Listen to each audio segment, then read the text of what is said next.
1,000 Paper Cranes, and the god will grant you a wish. The book Senbazuru Arakaki contained instructions on how to create these paper cranes, but that is not what made them legendary. It was a story of Sadako Sasaki, who had one simple wish: to live through a disease so she could fulfill her dream of being in the running team. A wish that reflected the painful impacts of war. Cranes and origami have always been important, but the art of folding paper cranes became symbolic as the story of one girl's fight for hope impacted many people across the world. It was tradition and history which inspired Sadako.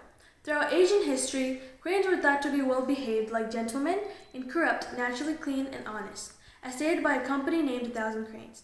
Similarly, paper in the past was luxury and strictly used for ceremonial purposes, but as paper became more affordable, it became the new form of art. As art and culture mixed, origami cranes became a powerful symbol of loyalty, nobility, and beauty, which transformed into legends, such as the Japanese tradition saying that anyone with the patience and commitment to fold 1,000 paper cranes will be granted their most desired wish. Because they have exhibited the crane's loyalty and recreated their beauty. The inspired Sadako spent hours in her hospital room, heart full of hope, folding paper cranes. She was 12 when she was diagnosed with leukemia. Her dreams to join track were crushed. She began folding cranes in a hope to overcome her pain and illness. Unfortunately, she died before she could complete it. So her friends and classmates finished the rest and buried her with 1,000 paper cranes and a never-ending hope for a better life. Her story inspired many people across the world. Her illness was due to exposure to radiation, which happened 10 years ago when the atomic bomb was dropped in Hiroshima. These paper cranes are showing up in places where war and violence had affected the lives of people.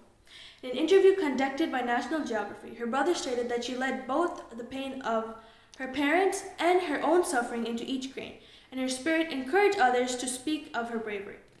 Let's all honor her story by folding a paper crane ourselves.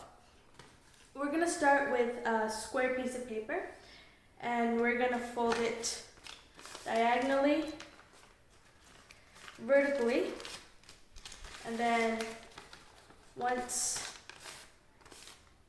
like this. Open it up, and we're going to pinch it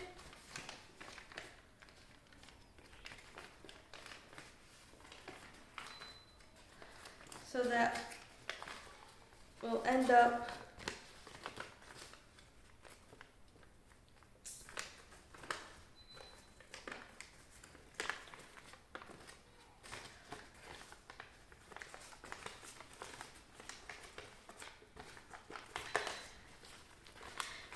like a diamond shape like this. Then we'll fold in the edges, each side. Then we'll front this forward and backwards. Then we'll open it up and uplift the flap and fold in the edges once more. Do the same to the other side.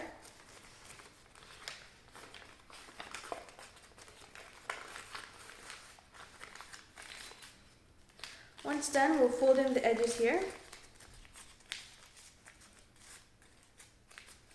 and do so the same on the other side.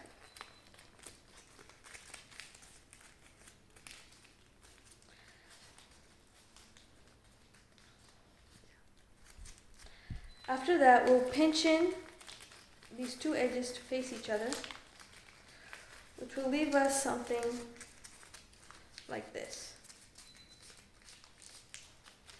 With this, we will lift up each flap, then pinch in these sides again. Then we will put down each of these flaps. Then we'll move these a little bit forward, this one a little bit backward, and then we'll pinch one of these down.